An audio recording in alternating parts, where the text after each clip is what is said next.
Wannan sirri ne ga duk wanda wata hidima ta taso a gaban shi yake buƙatar wasu kuɗaɗe masu ɗan nauyi da zai magance wannan matsaloli na hidima da ke gaban shi. Insha Allahu yayi wannan sirri zai samu fiye da yadda yake nema. In dai maganan kuɗi ne zai samu fiye da yadda yake nema. Alfarma annabi sallallahu alaihi wasallam.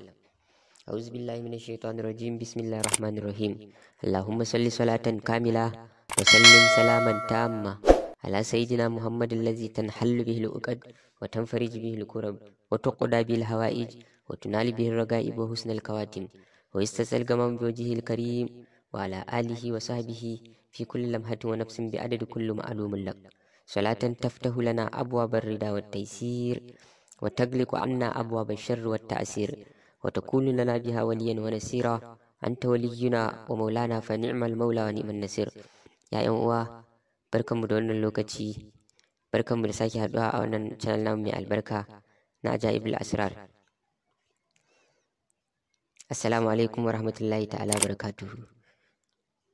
Kar a manta, yau ne farkon haɗuwarmu da kai a wannan channel ɗin, da yin subscribe da liking wannan bidiyo da sharing, don ta haka ne zai karfafa mana gwiwa, sannan ta haka ne yan uwa wanda ba su san komai game da wannan channel din ba zai samu isa zuwa gare su. A yau mun zo muku da wannan sirri mai matukar amfani ga kowa da kowa. Me yasa na ce daga kowa da kowa? Saboda ko da baka da wata hidima a yanzu yadda muke ciki, wani lokaci tunda dai hidima dai zuwa yake yi, to kai ma a koyaushe zai iya zuwa ma. Shi yasa fa'ida ne mai amfani ga kowa da kowa. Kuma yan uwa, kar a yi wasa da wannan sirka da muke kawowa. Wayannan wanda ya sani ya sani. In banda yanzu da komai aka matse shi guri ɗaya, wannan sirka ne wanda sai mutum ya je ya bar gida, ya je can wani guri, ya je ya yi bauta, ya yi hidima, sannan ake a bashi wasu sirrikan, kuma ba lallai ya samu irin sirrikan da muke sakewa ba. Wanda suka san haka sun san haka.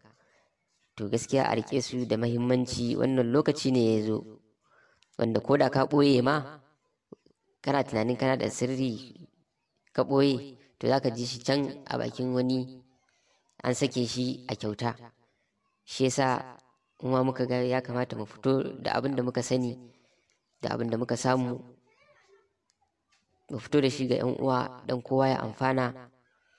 Dama wanda ya fi kowa a cikin mutane shine wanda mutane suke amfana da shi. To ma muna so Allah ya samu daga cikin waɗanda ake amfana da mu, wanda al'ummar annabi sallallahu alaihi wasallam ko yaya dai ta amfana da mu, kuma mu samu wannan rabo. To yan uwa, a gaskiya a yi serious akan wayannan sirrika ne masu matukar amfani. Kar a yi wasa da su, a rike su. Wannan sirri da muka kawo sirri ne ga duk wanda mutumin da hidima ta taso mai. Hidima shine zai yi aure, hidima ce akan makaranta, ko kuma zai aurar ne, ko kuma suna ce a gaban shi, hidima ce ta sallah. Tunda mun kusa ma a sallan ta kusa, bai fi wata ɗaya ba ma ya kai. Hidima ce ta sallah, a'a, da duk dai wani hidima da ta taso wa mutum yake neman wasu kuɗaɗe, Allah ya hore mai, to insha Allahu ya amfani da wannan sirri da zamu bayar a yau. Insha Allahu zai samu fiye da yadda yake nema, har in ya daure ya cika wannan sirri kamar yadda zamu bayar. Wannan sirri shine za mu yi bayani yanzu kamar haka.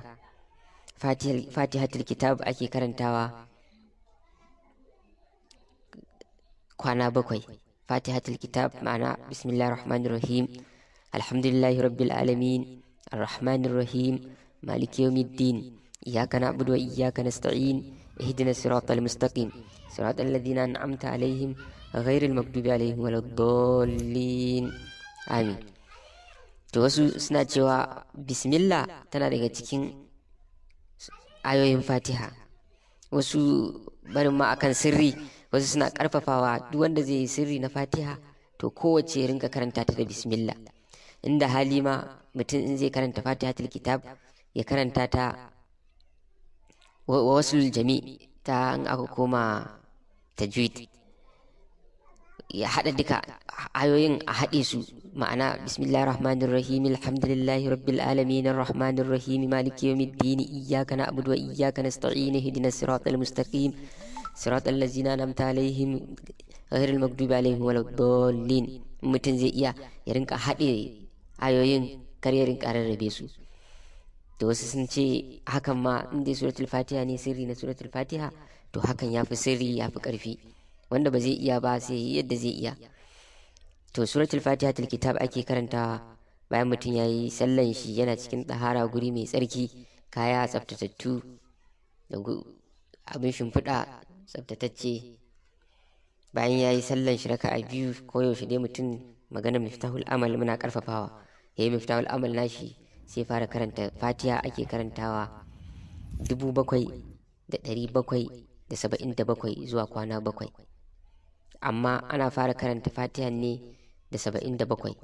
in ka karanta 77 sai ka karanta 700 sai ka karanta 7,000. haka ake yi.